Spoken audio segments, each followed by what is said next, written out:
नमस्कार मित्रों, आज के इस वीडियो में एक बार फिर से आप सभी का बहुत बहुत हार्दिक स्वागत है।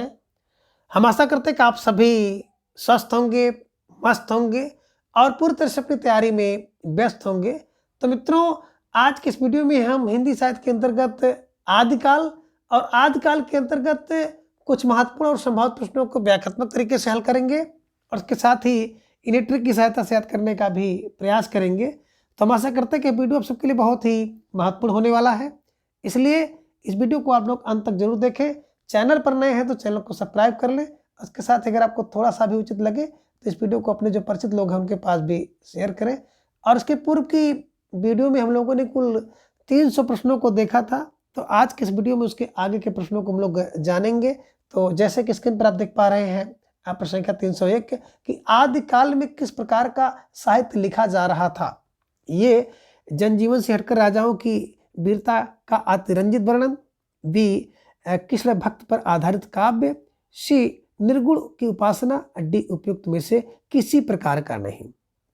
तो ढेर सारे भाई बहनों का जवाब आ गया कि आदिकाल में जो ना साहित्य लिखा जाता था वो जनजीवन से हट करके लिखा जाता था, राजाओं की वीरता का अतिरंजित वर्णन होता था। इन्हीं के जो राजा थे वो राजाओं की वीरता का खूब बखान किया जाता था, बढ़ा चढ़ा करके इन्हीं की अतिशयोक्तिपूर्ण वर्णन किया जाता था। ध्यान में रख लीजिएगा, चाटुकारिता और प्रशंसा की जाती थी। ठीक है, चलिए। और आदिकाल के जो कवि होते थे वो चाण कवि कहे जाते थे, जो अपने आश्रयदाता राजाओं का प्रशंसा अतिशयोक्तिपूर्ण किया करते थे। ध्यान में रखिएगा, ठीक है, चलिए। अब प्रश्न संख्या 302 है कि अमीर खुसरो की पहली तथा मुकरियों का क्या उद्देश्य है। यह प्रश्न परीक्षा में पूछा भी गया है कि वे पीजीटी 2014 में। यह है कि पृथ्वीराज चौहान की वीरता का वर्णन करना, बी अलाउद्दीन और हमीर रासो के युद्धों का वर्णन करना, सी मनोरंजन के माध्यम से लोक व्यवहार की शिक्षा देना, या डी है कि कोई नहीं। तो बिल्कुल अमीर खुसरो क्या करते थे, लोक मनोरंजन के माध्यम से लोक व्यवहार की शिक्षा देते थे। विकल्प सी इज राइट आंसर। ठीक है, चलिए। प्रश्न संख्या 303 है कि वीर गाथाकालीन रासो काव्य में निम्नलिखित में से किस विषय का वर्णन नहीं है। अब आपको जवाब देना है कि 303 के किस विषय का वर्णन नहीं है रासो काव्यों में। एक है कि आश्रयदाताओं का अतिरंजनापूर्ण वर्णन, बी इतिहास और कल्पना का सम्मिश्रण, सी है कृष्ण लीला का प्रतिपादन, डी है युद्धों का सजीव एवं गत्यात्मक वर्णन। तो विकल्प सी जो है ये नहीं था। जो रासो ना काव्य में बात हम लोग करते हैं तो आश्रयदाता के अतिरंजनापूर्ण वर्णन होता था, इतिहास और कल्पना का सम्मिश्रण था, युद्धों का सजीव एवं गत्यात्मक वर्णन था, लेकिन कृष्ण लीलाओं का इन्हें कृष्ण लीला का जो प्रतिपादन था ये नहीं था। विकल्प सी इज राइट आंसर। ध्यान में रखिएगा, वेरी वेरी मोस्ट इंपॉर्टेंट प्रश्न हो सकता है आप सबके लिए। प्रश्न संख्या 304 है कि रासो ग्रंथ किस भाषा में लिखे गए थे। तो रासो ग्रंथों को सब लोग जान रहे हैं कि डिंगल और पिंगल भाषा में लिखा गया था। विकल्प डी इज राइट आंसर। ठीक है, चलिए। प्रश्न संख्या 305 है कि वीरगाथा काल के प्रसिद्ध प्रबंध काव्य का क्या नाम है। अब वीरगाथा काल का जो प्रसिद्ध प्रबंध काव्य है उसका क्या नाम है। जवाब आपको देना है, ए है गहरे पद्मावत, बी पृथ्वीराज रासो, सी कामायनी, डी रामचरितमानस। तो बिल्कुल सही जवाब आ गया कि पृथ्वीराज रासो। रचना किसकी है, चंद्रमा के वरदान से पृथ्वी पर राज करो, इन्हीं की चंद्रबदाई की रचना है ना। ये ध्यान में आप रख लीजिएगा। और पृथ्वी राज रासो को प्रथम महाकाव्य रामचंद्र शुक्ल जी ने कहा, और इसके साथ ही चंद्रबदाई को हिंदी का प्रथम कवि भी कहा है। ये ध्यान में आप रखिएगा। ठीक है, चलिए। प्रश्न संख्या 306 है कि विद्यापद के पद किस भाषा में रचित हैं। ये कह रहे हैं कि पहाड़ी, भी मैथिली, सी अवधी, डी पिंगल।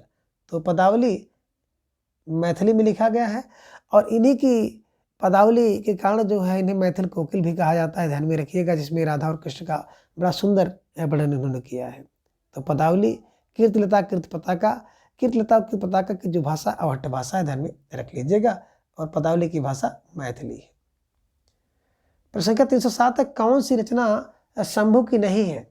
पौमचरु, रिठलेमचरु, शंभु छांदस और महापुराण। तो बिल्कुल मैंने आपको बताया था ना कि शंभु में ये क्या करते हैं, पाउच में और रिच में और श्रम है।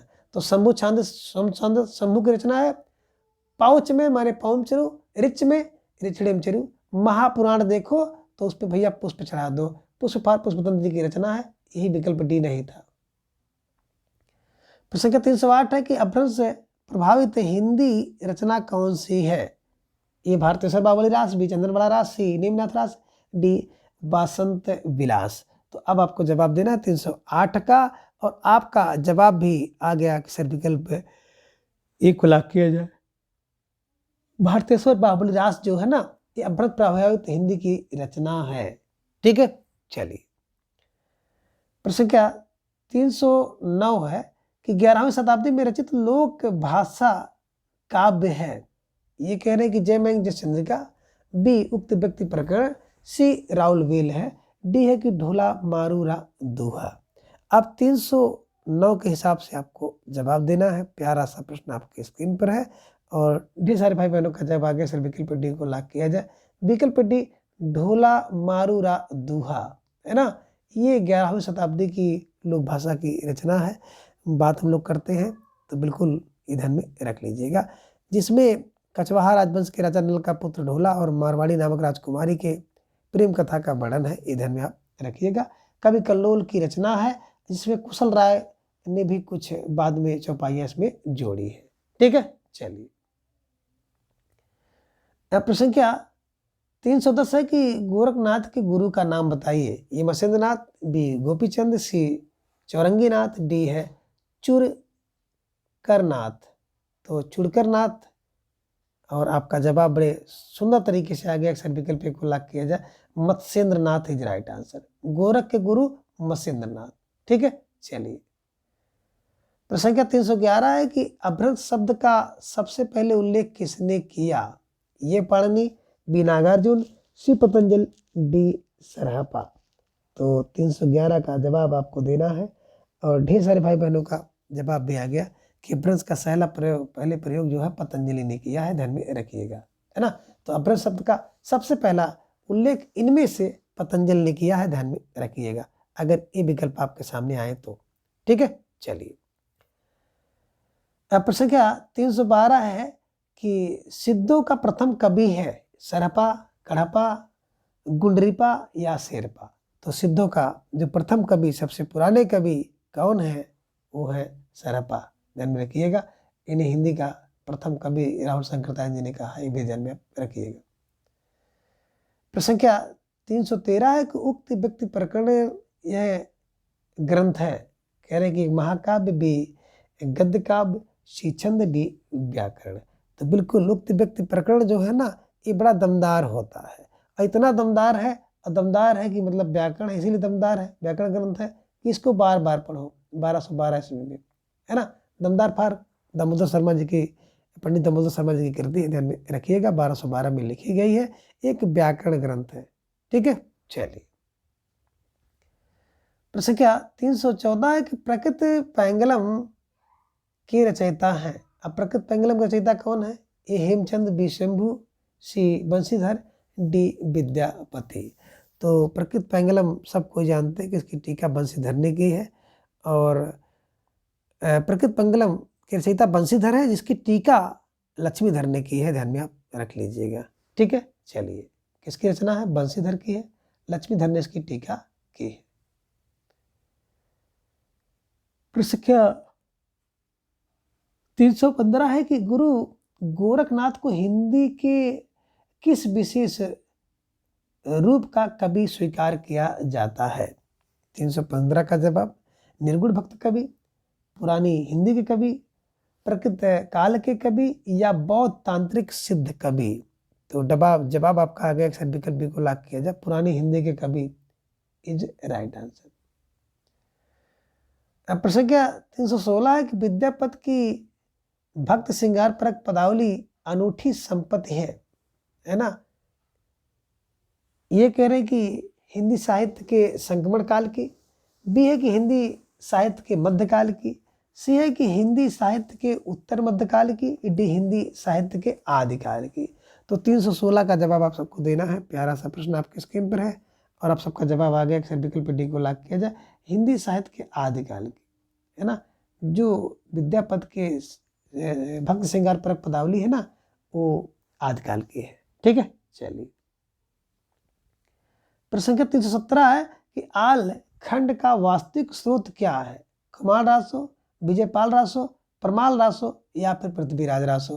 तो परमाल जग में निक निक होते हैं और निक निक होंगे तो आल्हा खंड। ठीक है, इसका वास्तविक स्रोत है परमाल रासो, ध्यान में रख लीजिएगा। किसकी रचना है? जगनिक की है। और सर्वप्रथम 1865 ईस्वी में फारुखाबाद के जो तत्कालीन जिलाधीश थे, जिनका नाम था चार्ल्स इलियट, ने इसका प्रकाशन करवाया था। और आलखंड की बात हम लोग करें ना, तो वर्षा ऋतु में उत्तर प्रदेश के जो बांसवाड़ा और पूर्वांचल क्षेत्र है, बुंदेलखंड का एरिया भी है, वहाँ पर खूब ताल देकर गाया जाता है। ठीक है, चलिए। प्रसंग 318 है कि महुवर बुझई कुसुम रस कव्य कलास छल्लई छाइल सज्जन पर उर आर मन दुज्जन नाम मैल। अब पंक्ति किसकी पंक्ति है? सरहपाद की, कुशल लाभ की, उमापति की या विद्यापति की? तो 318 का आपका जवाब भी आ गया। विकल्प डी को लॉक किया जाए, है ना। महुवर बुझई कुसुम रस, तो ये बात है विद्यापति की। ठीक है, चलिए। प्रसंग 319 है कि आदिकाल हिंदी को एक भिन्न प्रकार की हिंदी मानते हुए उसे हिंदवी कहा। किसने कहा? ये कह रहे राहुल शंकरतायन ने, बी अमीर खुसरो ने, सी डॉक्टर श्याम सुंदर दास ने, डी है छित मोहन सेन ने। तो आपका जवाब आ गया सर, विकल्प बी को लॉक किया जाए। विकल्प बी अमीर खुसरो ने क्या किया है? आदिकाल की हिंदी को एक भिन्न प्रकार की हिंदी मानते हैं। ठीक है, चलिए। प्रश्न 320 है कि इनमें अपभ्रंश के सर्वप्रधान कवि कौन है? 320 का जवाब आपको देना है कि इनमें अपभ्रंश के सर्वप्रधान कवि कौन है? ए शंभू, बी धनपाल, सी राम सिंह, डी कुशल लाभ। तो 320 का जवाब भी आप सबका आ गया। सर विकल्प ए को लॉक किया जाए। विकल्प ये अपभ्रंश के सर्वप्रधान कवि शंभू थे। शंभू को जैन परंपरा का प्रथम कवि माना जाता है, ध्यान में रख लीजिएगा, है ना। और अपभ्रंश भाषा का वाल्मीकि भी इनको कहा जाता है, ध्यान में रख लीजिएगा। इनके 3 जो है रचनाएं प्रमुख है, जिनमें आपने देखा था कि पौम चिरु, रिठड़ेम चिरु और शंभू छांदस। ठीक है, चलिए। प्रसंख्या 321 है, उपदेश रसायन रास के रचनाकार हैं। अब उपदेश रसायन रास की रचनाकार कौन है? कवि विद्याधर, सारंगधर, धनपाल या फिर जिनदत्त सूरी? तो जिनदत्त सूरी, है ना। उपदेश दत्त माने दिया जाता है, जिनदत्त सूरी की रचना है। प्रसंग 322 है कि नवनाथों में इनमें से कौन सम्मिलित नहीं है? तो देवसेन जो है नाथों में नहीं आते हैं, इधर में रखिएगा। गोरक्षनाथ, नागार्जुन, जलभरत आते हैं। ठीक है, चलिए। प्रसंग 323 है कि जम्बू स्वामी रास के रचयिता हैं धर्म सूरी, हेमचंद सूरी, सालभद्र सूरी, जिनदत्त सूरी। तो बिल्कुल जम्मू में जाते हैं लोग ना धर्म के लिए, धर्म सूरी को ध्यान में रख लीजिएगा, है ना। तो जम्मू में लोग जाते हैं धर्म के लिए, धर्म सूरी को ध्यान में रख लीजिएगा। जम्बू स्वामी रास के रचयिता है। जबकि सालभद्र सूरी ने पंच पांडव चरित रास, जिनधर सूर्य ने उपदेश रसायन रास, है ना, इधर में रखिएगा। प्रसंग 324 है कि बीसल देव रासों का अंगी रस है। ये श्रृंगार, बीबी, शिरद, डी शांत। तो 24 में देखेंगे ना, बीसल देव का अंगी रस श्रृंगार है। देव नरपतनाल, है ना, बीसल देव रासो श्रृंगार का अंगी रस श्रृंगार रस। 325 है कि हिंदी में प्रचलित 12 भाषा सबसे पहले किस कृति में मिलता है? 325 का जवाब आपको देना है कि हिंदी में प्रचलित 12 भाषा सबसे पहले बात हम लोग करते हैं विकल्प बी, है ना, नीमनाथ चौपाई में मिलता है, नीमनाथ चौपाई। ठीक है, चलिए। प्रसंख्या 326 एक श्रावकाचार्य किसकी रचना है?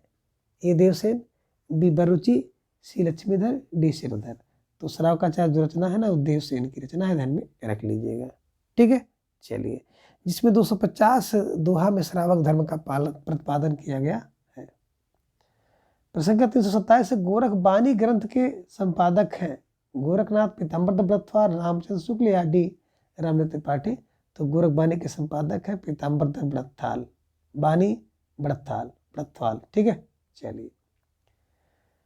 प्रश्न संख्या 328 है कि एक थाल मोती से भरा, सबके सिर पर औधा धरा, चारों ओर वह थाली फिरे, मोती उससे एक न गिरे, ये पंक्तियां किसकी हैं? 328 का जवाब आपको देना है। प्यारा सा प्रश्न आपकी स्क्रीन पर है, और मैंने आपको बताया था ना, जिसकी थाली में मोती होगी वो अमीर होगा और खुश होगा, अमीर होगा और खुश होगा। अमीर फार अमीर, खुश फार खुसरो की बिल्कुल ये पंक्तियां ध्यान में रख लीजिएगा। प्रश्न संख्या 329 है कि निम्नलिखित में से कौन विशेषता लोक साहित्य में नहीं होती है? क्या है कि इसमें शास्त्रीयता होती है, बी यह मौखिक होता है, सी है कि यह परंपरा में प्रचलित रहता है, और डी है कि इसमें सहजता और स्वाभाविकता होती है। तो 329 का जवाब आपको देना था, और ढेर सारे भाई बहनों ने दे भी दिया कि सर विकल्प ए को लॉक किया जाए। इसमें शास्त्रीयता होती है, इज राइट आंसर। ये नहीं है, लोक साहित्य की विशेषता नहीं है, ये मौखिक है, सही है। इसमें परंपरा में प्रचलित है, ये परंपरा में, इसमें शायद स्वाभाविक होता है, ये भी सही है। ठीक है। प्रश्न संख्या 330 है कि शंभुकृत पौमचरू की कथा किससे संबद्ध है? कृष्ण कथा, राम कथा, बौद्ध कथा या शक्ति कथा? तो ढेर सारे भाई बहनों का जवाब भी आगे फिर विकल्प है बी को लॉक किया जाए। विकल्प बी राम कथा इज राइट आंसर। ठीक है, चलिए। प्रश्न संख्या 331 है कि ढोला मारूरा दोहा किस क्षेत्र का लोकप्रिय लोक भाषा काव्य है? महाराष्ट्र, उत्तर प्रदेश, राजस्थान या गुजरात? तो 331 का जवाब आ गया, सर विकल्प सी को लॉक किया जाए, राजस्थान इज राइट आंसर, है ना। ढोला मारूरा रूहा, ढोला मारूरा दुहा, ये राजस्थान से संबंधित, ध्यान में रख लीजिएगा। कवि कल्लोल की रचना है, कुशल राय वाचक ने इसमें कुछ चौपाइयां जोड़ी है। ठीक है, चलिए। प्रश्न संख्या 332 है कि जयदेव के गीत गोविंद का विशेष प्रभाव किस कवि पर है? ये विद्यापति, बी मीराबाई, सी सूरदास, और डी है शीत स्वामी। तो अब आपको जवाब देना है 332 का। ढेर सारे भाई बहनों का जवाब आ गया, सर विकल्प को लॉक किया जाए, विद्यापति इज राइट आंसर, है ना। जयदेव के गीत गोविंद का विशेष प्रभाव विद्यापति की रचना पर है। प्रश्न संख्या 333 है कि आदिकालीन साहित्य में वीर रस की रचनाओं में किस शैली का प्रयोग हुआ है? अगर आप बात करेंगे आदिकालीन साहित्य में वीर रस की रचनाओं में किस शैली का प्रयोग हुआ है, तो अब आपको जवाब देना होगा कि ये कह रहे हैं कि डिंगल भी पिंगल, सी कविस्वैया, और डी है दोहा चौपाई। तो धीरे धीरे ढेर सारे भाई बहनों का जवाब आ गया कि डिंगल, विकल्प ये डिंगल इज राइट आंसर। जो आदिकालीन साहित्य वीर रस की रचनाओं की शैली डिंगल शैली का प्रयोग है। ठीक है, चलिए। प्रश्न संख्या 334 है कि अभ्रंश शब्द का प्रयोग सबसे पहले कहाँ देखने को मिलता है? सूर्य की रचना में, भरतमुनि की रचना में, राजा धार सेन द्वितीय के शिलालेख में, या डी तुलसीदास की रचना में? तो 334 का जवाब आपको देना है, और ढेर सारे भाई बहनों का जवाब आ गया, फिर विकल्प सी को लॉक किया जाए, है ना। अभ्रंश शब्द का सबसे पहले प्रयोग जो है राजा धार सेन द्वितीय के शिलालेख में मिलता है, विकल्प सी इज राइट आंसर। प्रश्न संख्या 335 है कि चंद्रबरदाई की रचना है, ये बीसल रासो, बी पृथ्वीराज रासो, सी जयचंद्र प्रकाश, और डी है रणमल छंद। तो पृथ्वी पर राज करो ना चंद्रमा के वरदान से, यानी कि चंद्रबरदाई कृत पृथ्वीराज रासो है। 20 होता है कौन, नर या पति? तो नरपति नाल की जो रचना है बीसल देव रासो है। जय चंद्र प्रकाश में भट्ट केदार, भटके भटके है। रणमल छंद श्रीधर का है, ध्यान में रखिएगा। ठीक है, चलिए। प्रश्न संख्या 336 है कि सिद्ध साहित्य के अंतर्गत 84 सिद्धों की वे साहित्यिक रचनाएं आती हैं जो क्या है?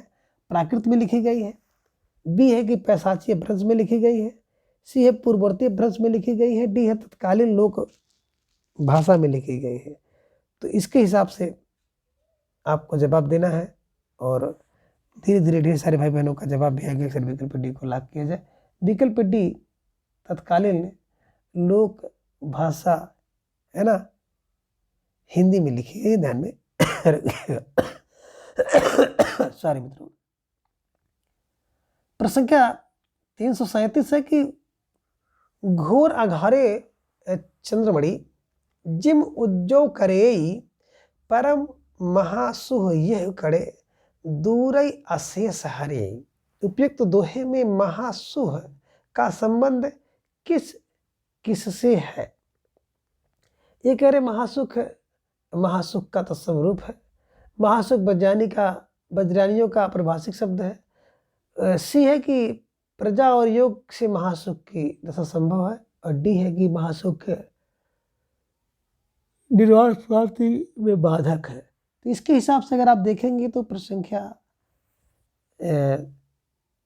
337 का जो सही जवाब होगा, बिल्कुल सोच समझ के थोड़ा सा आप जवाब दीजिएगा कि विकल्प सी में A B C is right answer. तीनों सही है, ए बी सी है। चलिए, ये है कि महासुख तत्सम रूप है। ब्रजानियों की परिभाषा है प्रज्ञा और योग महासुख, प्रज्ञा और योग से महासुख की दशा संभव है तीनों। चलिए, प्रश्न संख्या 338 है कि निम्नलिखित पंक्तियों को उनकी रचयिताओं के साथ सम्मिलित करना है, और नीचे आपको एक कूट दिख रहा है, उसी कूट से आपको मिलाना है। तो थोड़ा सा सोच समझ के मिलाइएगा। प्यारा सा प्रश्न है। नगर बाहिरे डोबी तो हर कुड़िया छाई, नगर बाहिरे डोबी तो हर कुड़िया छाई, और इसको अगर मिलाएंगे तो बिल्कुल आपका मिलेगा 2 से कि नगर बाहिरे डोबी कुड़िया छाई कड़ापा की रचना है।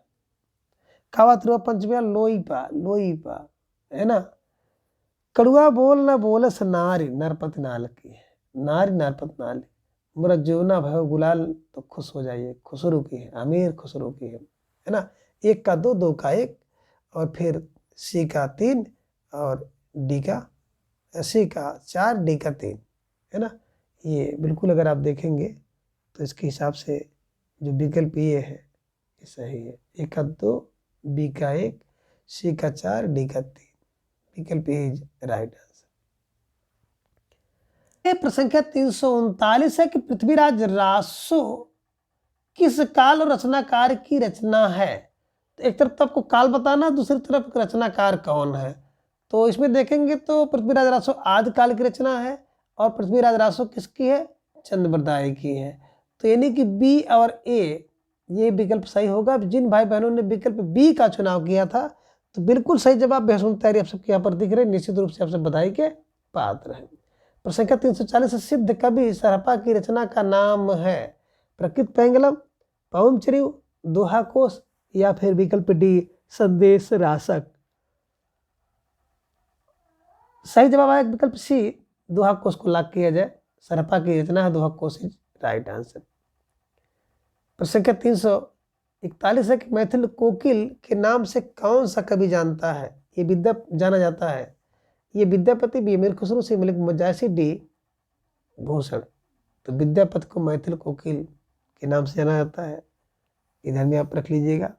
हाँ, और इन्हें बात हम लोग करते हैं तो इन्हें आप कह सकते हैं नव कवि, खिलन कवि, शेखर कवि, दशावधान कवि, ढेर सारे नामों से इनको जाना जाता है। तो ये भी आपको ध्यान में रखना होगा। ठीक है, चलिए। अब प्रश्न संख्या 342 है कि सिद्ध साहित्य में सिद्धों की संख्या कितनी मानी गई है? 8, 20, 84 या फिर 40। तो विकल्प सी 84, सिद्धों की संख्या 84, नाथों की 9 है। प्रश्न संख्या 343 है कि कौन सी विद्यापति की रचना नहीं है? कीर्तिलता, कीर्त पताका, पदावली और गीत गोविंद। तो विकल्प डी गीत गोविंद जो है जयदेव की रचना है, ये रचना विद्यापति की नहीं। बाकी कीर्तिलता, कीर्त पताका और पदावली ये 3 रचनाएं विद्यापति की है, विद्यापति की ध्यान में रखिएगा। ठीक है, चलिए। 344 है कि कीर्तिलता की भाषा क्या है? साहित्यिक अपभ्रंश, प्राकृत, लोक भाषा या फिर आहट।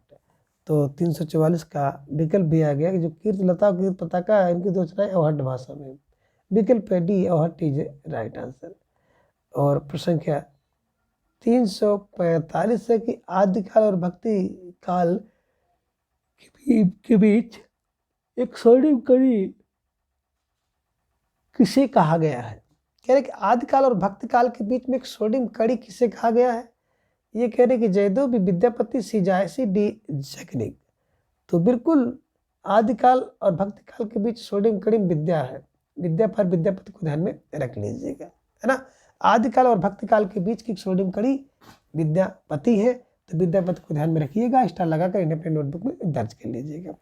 तो मित्रों, आज की इस वीडियो में बस इतना। इसी के साथ आपकी जो आदिकाल से संबंधित विगत परीक्षाओं में पूछे गए प्रश्न थे, सबको आप लोगों ने देख लिया। तो आज की इस वीडियो में बस इतना। अगली वीडियो में हम इसके अगले भाग को जानेंगे। तब तक के लिए आप सभी अपना बेहद ख्याल रखिए और अपना अधिक से अधिक समय अपने अध्ययन पर लगाएं। अपना प्रेम, स्नेह, विश्वास चैनल पर बनाए रखें। धन्यवाद, नमस्कार, बाय बाय।